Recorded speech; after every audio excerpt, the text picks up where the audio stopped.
this I want to tell to all persons of the world. This Hindi is the best spoken language and written language. What you speak, you can write exactly without any mistake. There is no language in the world which you can speak and write exactly. Hindi is that. In order to understand spirituality, you need a language which gives you unity. When you speak and you write, both you can feel the same. Therefore, if you learn Hindi, all persons of the world, if they try to learn Hindi, you will be able to bring unity among all easily. अच्छी तरह से याद रखिए, जो हिंदी भाषा है, जो हम लोग बोलते हैं, जिसको हिंदी में खड़ी बोली कहते हैं, खड़ी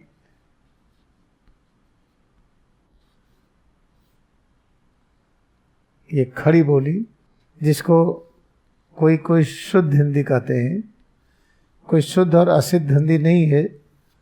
हिंदी अनेक प्रकार से है। बिहार में जाइए, कई तरह की हिंदी बोलते हैं। यूपी में जाइए, यहाँ पर भी कई तरह के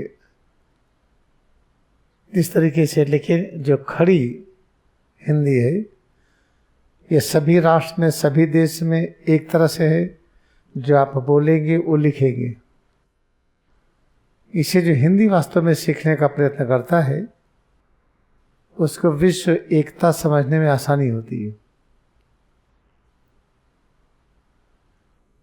और भारत एक ऐसा देश है जहाँ का स्केल का मतलब जिससे हम मापें, हम बड़े कि आप, ये बड़ा कि वो, इसका डायमेंशन उसका डायमेंशन, जो मापने की एक टूल्स है जिससे हम मापते हैं, यहाँ पर उसको योग कहते हैं।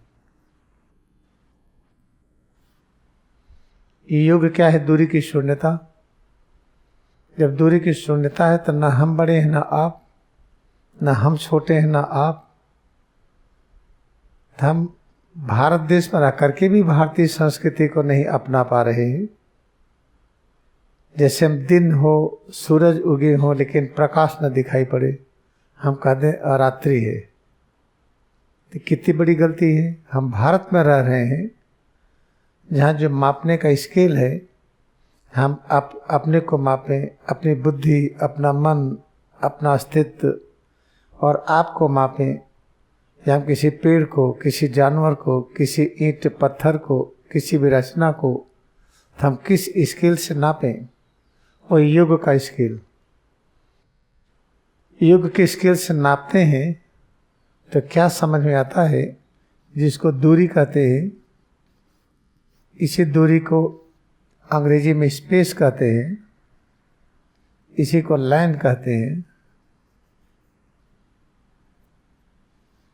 इसी दूरी को समय कहते हैं, और इसी को एजेस कहते हैं।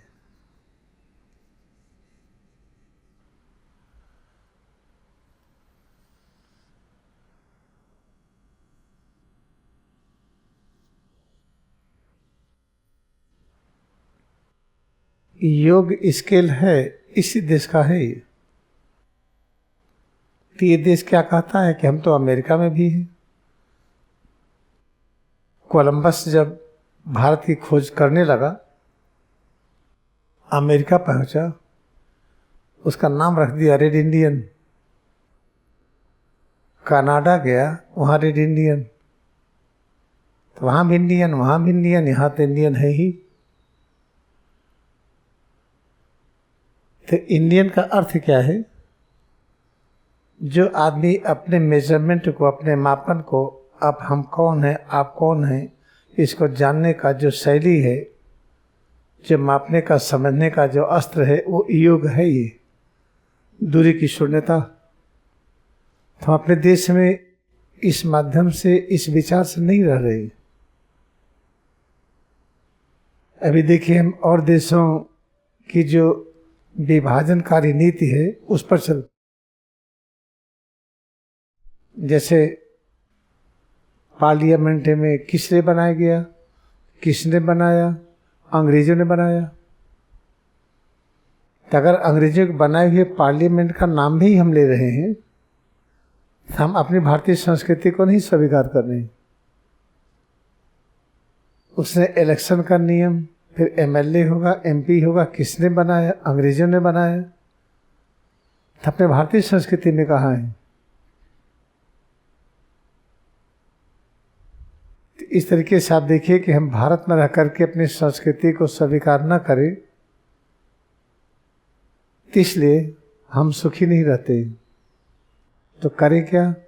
जो पार्लियामेंट है, एमएलए एमपी है, ये तो पहले थे नहीं, अंग्रेजों के आने के पहले नहीं थे।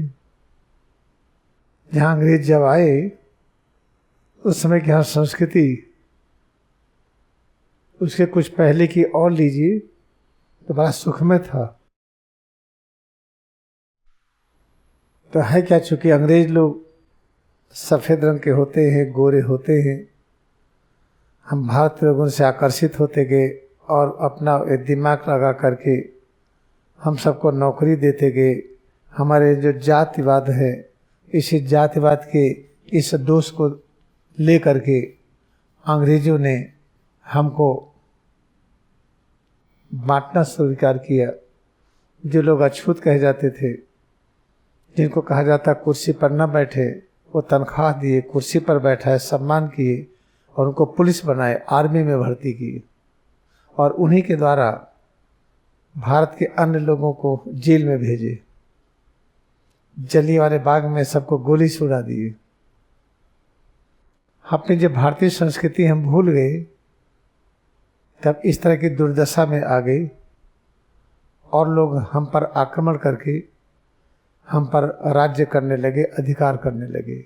चलो अब से हम सजग हो जाए, हमारी जो मापन शैली हो, जानने की शैली हो, हम कैसे जानें, कैसे समझें, मन बुद्धि का प्रयोग कैसे करें, आप कौन, हम कौन, ये पेड़ कौन, जानवर कौन, पत्थर कौन, आसमान वायु ये कौन है, उनको इस योग के मापन यंत्र से मापिए।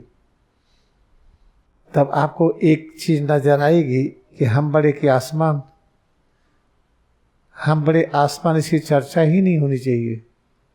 आसमान की महानता अनंत और असीम, हमारी भी महानता अनंत और असीम। आसमान बड़ा कि वायु की, अग्नि की, जल की, पृथ्वी तत्व, मन बड़ा कि बुद्धि, ज्ञान इंद्रिया की, कर्म इंद्रियां, ये सब का प्रश्न ही नहीं है। क्योंकि ज्ञान की संस्कृति है कि हमारा स्केल मापन का योग है। हम योग के स्केल से मापेंगे तो सिद्ध हो गया कि ब्रह्मांड की सारी रचनाएं समान हैं, किसी का महत्व किसी से कम नहीं है। तो इसका आविष्कार करिए, इसका अनुसंधान करिए। इसलिए हमारे ख्याल से आध्यात्मिक क्षेत्र में, जिसको आप धार्मिक क्षेत्र कहिए, ये संभवतः ये पहला आश्रम है जो प्रारंभ से इसका नाम अनुसंधान संस्थान है। क्योंकि आपको अनुसंधान करना है कि सब बराबर है। तो इसका अनुसंधान करेंगे कैसे? क्या पत्थर और पानी लेकर के मापेंगे? ऐसा नहीं है। सिर से पैर की उंगली तक अपने में एकाग्र होइएगा, तब ज्ञान होगा कि ब्रह्मांड की जितनी रचनाएं हैं, एक एक रचना की महिमा अनंत और असीम है, किसी से किसी की महिमा कम नहीं है। तब आएगा इसका अनुसंधान, इसकी खोज अपने में करते हैं। हमारी शिक्षा क्या हो गई? अपने में एकाग्रता, और एकाग्र होकर के जो कुछ अनुभव करते उसको स्वीकार करिए। उसको स्वीकार किस तरह से करेंगे कि बहुमूल्य है, अनंत है, असीम है। हम हाथ को ऊपर ले जा रहे हैं, नीचे ला रहे हैं। एक कड़ापन, ढीलापन, हल्कापन, भारीपन जो भी अनुभव होता है, इसकी महिमा अनंत और असीम है। कड़ापन और ढीलापन दोनों की महिमा अनंत और असीम है। हल्कापन, भारीपन, गर्मी और सर्दी, सुख और दुख, भूख और प्यास। खाना खा लिए, अब भूखे की क्या स्थिति है? जब भूख थी खाना खाते समय, खाने के बाद, अब भूख की जो स्थिति वो भी महान है। प्रतिपल महानता के अतिरिक्त और कुछ भी नहीं है। आपने एकाग्रता बढ़ा करके यही अभ्यास करना है बस। इसमें जानते हैं ये अनुसंधान बिल्कुल सही होगा। एक दिन आपको पता चलेगा, जिसको पृथ्वी तत्व कहते हैं, जल तत्व कहते हैं, अग्नि है, वायु है, आसमान है, तन्मात्रा है, फिर ज्ञान इंद्रियां, कर्म इंद्रियां हैं, मन और बुद्धि है, चित्त अहंकार है, जो 24 तत्व हैं, जो आपको होली साइंस में मिलेगा लिखा हुआ। होली साइंस में आप देखिएगा तो 24 तत्वों का एक चित्र मिलेगा। ये है सूत्र नंबर 7 और 10। 7 और 10 सूत्र के अंदर एक बाईं तरफ चित्र मिलेगा। इस वाली पुस्तक में पेज नंबर 24 पर इस चित्र में क्या है? ये चित्र है, इसको अंग्रेजी में CHIT कहते हैं। आप नीचे देखिएगा, यहाँ से लेकर के ये पृथ्वी तत्व है, इसको एलिमेंट ऑफ अर्थ कहते हैं।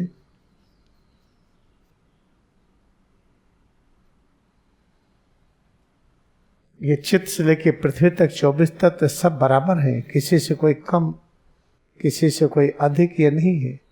आप इसमें तुलना नहीं कर सकते, क्योंकि हमारी जो मापन की इकाई है योग है। ये कृष्ण भगवान ये भी कहा है ना कि हे अर्जुन, जितने प्रकार के कर्म हैं, जितने प्रकार से ज्ञान पाने की क्रिया है, कुछ भी कर लो, उसमें जो योग की अवस्था सर्वश्रेष्ठ है, इस पुस्तक के आपको प्रारंभ में ही मिलेगा। ये कथा में जब खोलिएगा तो इसके प्रारंभ में ही आपको ये श्लोक मिलेगा। ये देखिए पहला पेज ही योगी कथामृत। यहाँ पर लिखा है कि जितने प्रकार की तपस्या कर लीजिए, जितने प्रकार से ज्ञानार्जन कर लीजिए, जितने प्रकार का कर्म कर लीजिए, लेकिन याद रखो अर्जुन, योग की अवस्था अगर आप योगी बन जाते तो श्रेष्ठतम है ये। क्योंकि योगी बनने पर होगा क्या कि हमारी जो मापन की इकाई है, समझने की जो सामर्थ्य है, समझने की, बूझने की, कल्पना करने की, आँखों से, कान से अनुभव करने की, गंध से, स्वाद से, स्पर्श से, सबका ये मापन योग होगा। इन दूरी की शून्यता ये सर्वश्रेष्ठ है और कृष्ण भगवान को योगेश्वर कहा गया। कैसे हम मिलें, हम सब समान हैं, इस विज्ञान को कृष्ण भगवान ने पढ़ाया। उन्हें योगेश्वर कहा गया, सबसे बड़े ज्ञाता। हम लोग भी इसी मार्ग पर चलें। अपने दिमाग से एकदम हटा दीजिए कि जातिवाद क्या है, हम हिंदू, मुस्लिम, ईसाई, ये भी क्या है, योग की सीमा में नहीं आता। ये जब दूरी की शून्यता है तो न हम हिंदू हैं, न मुस्लिम हैं, न ईसाई हैं, न बौद्धिस्ट है, न जैन है, तब है क्या? कुछ तो है, जो भी है। जब योग से मापन करेंगे तो जब पता चलेगा कि हम इनमें से कुछ भी नहीं, या तो सब हैं या कुछ भी नहीं है, तब पता चलता है, बहुत स्पष्ट अनुभव होगा कि हम ईश्वर की संतान हैं। जब ईश्वर की संतान है पता चल गया, फिर तो कुछ कहना नहीं। संपूर्ण ईश्वरी गुण अपने में प्रकट होंगे। बड़ा आसान है, आप इसको करिए तब तो। अभी तो हम फंसे हुए इस चीज में। बताइए, सिपाही बड़ा कि DGP बड़ा, लेखपाल कानून को बड़ा, चीफ सेक्रेटरी बड़ा, MLA बड़े कि मुख्यमंत्री या प्राइम मिनिस्टर बने या राष्ट्रपति गवर्नर बड़े, ये तो है ही नहीं भारत में। भारत में मापन की इकाई योग है कि यहाँ तो न प्राइम मिनिस्टर, न गवर्नमेंट, न गवर्नर, न MLA, न MP, न मिनिस्टर, न DGP, न सिपाही, न इंस्पेक्टर, न लेखपाल, न कानून को, न IAS, न ये सब कुछ है ही नहीं यहाँ पर। तो कैसे जीवन व्यतीत करें? एक व्यतीत करके देखिए। चलिए एक कल्पना किया जाए कि एक ऐसा जगह बनाया जाए जिसमें सब इस विचारधारा वाले रहें। जो हम कह रहे हैं, जैसे गांव होता है, 100 घर है, 200 घर है, 500 घर है, 1000 घर है, ऐसे कल्पना करिए एक बड़ी सी जगह बनाई जाए जिसमें इस विचारधारे वाले एक साथ रहें। तो हम दिखा दें वहाँ पर कि हमें वहाँ लेखपाल कानून की आवश्यकता नहीं, किसी पुलिस की आवश्यकता नहीं, किसी IAS की जरूरत नहीं। हमारे यहाँ न कोई प्रधान होगा, न कोई ब्लॉक प्रमुख होगा, न कोई सरपंच होगा, न कोई एमएलए न एमपी होगा। ये दिखाना है और आप लोग तैयार रहिए कौन कौन उसको होंगे। हम इतने बड़े गांव की परिकल्पना कर रहे हैं और जो हम चाहते हैं हमारे गुरुदेव वो देते हैं। तो इतने बड़े गांव में कम से कम 300-400 बीघा जमीन चाहिए। अभी तो है नहीं, आएगी वो, नहीं कैसे आएगी। ऐसे बृहद एक क्षेत्र की कल्पना करके एक भारतवर्ष में स्थापना किया जाए, इस तरह से जीवन जिया जाता है। तो उसमें सारी शिक्षा क्या होगी, कैसे आप जमीन को प्रेम करिए, इतना प्रेम करिए कि जमीन को प्रेम करना आ जाए। जमीन कैसे प्रेम करेगी, कोई बीज को बोइए थे बढ़िया सा उगे, जो बीज उगे, जो फसल हो उसमें कीड़े न लगे, तो पेड़ पौधे हों, उनको इतना प्रेम करिए खूब पर्याप्त मात्रा में फल दे, अनाज दे। क्योंकि जब वो प्रेम करेंगे तो फल और अनाज ज़्यादा देंगे। कीड़े मकोड़े कहाँ जाएंगे, कीड़े मकोड़े के लिए एक अलग से घास लगाइए, उनको भी खाने पीने के लिए चाहिए। पता था सब सब्जी खा जाएंगे तो उसी बगल में कुछ ऐसी घास, ऐसी चीज़ लगाई जाए जितने कीड़े मकोड़े उसको खाएं, उनकी भी व्यवस्था। ये सब करना है, याद रखिएगा। तो अपने मन को आप समझाइए कि हम लोग एक व्यवस्था की स्थापना भारत में करेंगे। इसकी रूपरेखा विश्व के सभी राष्ट्र करेंगे। What I want to say clearly, this is India, this is Bharat. What is the lifestyle in India? What is lifestyle in Bharat? We want to measure who is greater, who is great, who is greatest, who is good, who is bad. India doesn't have this kind of lifestyle. India is having the scale of measurement, how to measure with the power of mind and reasoning, how to measure with the help of legs and arms, with the help of ear, eyes and nose and tongue and touch. What should be the scale? Measuring scale is a state of consciousness of yoga. Yoga means where distance means space and length and time ages zero. There is no existence of two. State of yoga means let us write short, distance and time both are zero. Moment to accept when take this scale of measurement, then what you will say? I am great or you are great. Both are equally great. Then the division of humanity in India on the basis of caste, on the basis of professed sectarian creed, that I am Hindu or Muslim or Christian or Buddhist or Jain, India do not celebrate it. India does not celebrate it. What is celebration in India?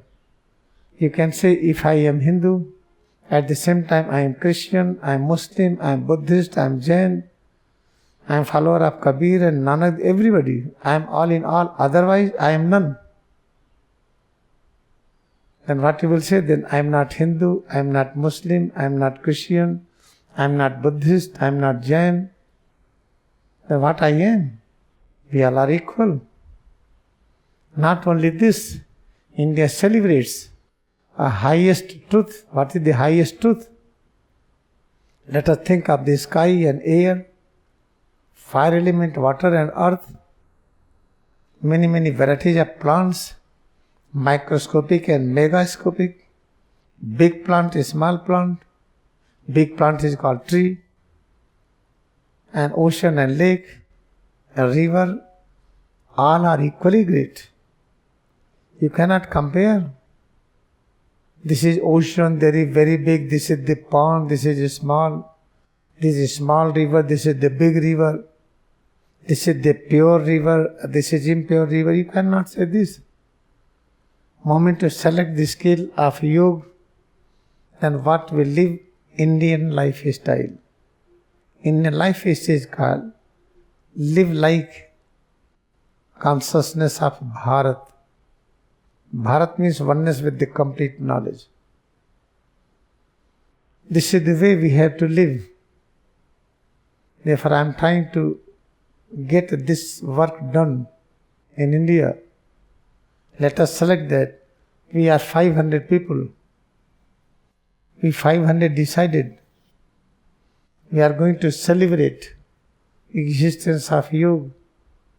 Then who is the revenue officer and who is the chief secretary, who is in the police department, is smallest cadre, and who is the DGP? We don't accept this. In India we don't celebrate who is big, who is small. Let us decide that 500 people, we are going to make a nice place where all live together. We decided we are not going to celebrate this division. We do not want the revenue officer, no SDM, no control of DM, no control of police. We will not fight. There will not be anything. We will live such nice together. We will have best style of eating. In what style we are going to eat? One aim of eating is to increase vitality. I have to use my eyes to see. Therefore, visual activities I am going to perform which will increase my vitality, immunity. I will use my ear, nose and touch perception and legs and arms. One aim, how to increase my vitality or reach to the highest stage like Mahatar Babaji. To live on this earth till we decide. Therefore, be ready one by one. I am going to do it, though I do not have land, but I feel wish it will come. You know that if I have real love, then I will be able to make this. I have money or not, doesn't matter. Only we need idea and thought, and it is materialized. Therefore, I want to give this lesson to all persons of the world.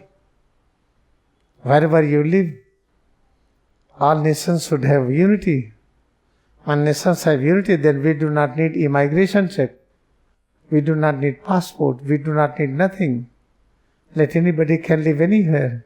But one aim, you have to celebrate a state of yoga. And when you celebrate a state of yoga, then how you will live? You cannot practice likes, dislikes on the platform of hearing, touch, vision, taste, smell. Then you will practice I like everything. Then you will not be thinking what kind of taste of food we need. We will think that what food will increase my vitality, immunity. When you use your eyes, you will not say which is handsome, which is beautiful, which is ugly. No. We are using eyes to celebrate the glory of each and every creation, which is infinite. This is the way we have to make a modern living in India. It is possible here. It is not possible to live like this in Canada or USA or Australia, anywhere in the world. India is so liberal, so great. Mahatma Gandhi was able to practice his ideals in India, though he practiced in Africa also. He was able to practice anywhere, but because shortly he has to leave. If he had lived 10-15 years more, he would have united all nations together. Therefore, these are things you should remember. Therefore, never try to talk about casteism among yourself. Do not ask about caste, what is your caste? Do not ask anything. You are rich or poor. Have no talk. Just try to appreciate each other. Try to serve each other. Try to have good feeling about each other. Do not have other than this. This is for today. ये आज के लिए है.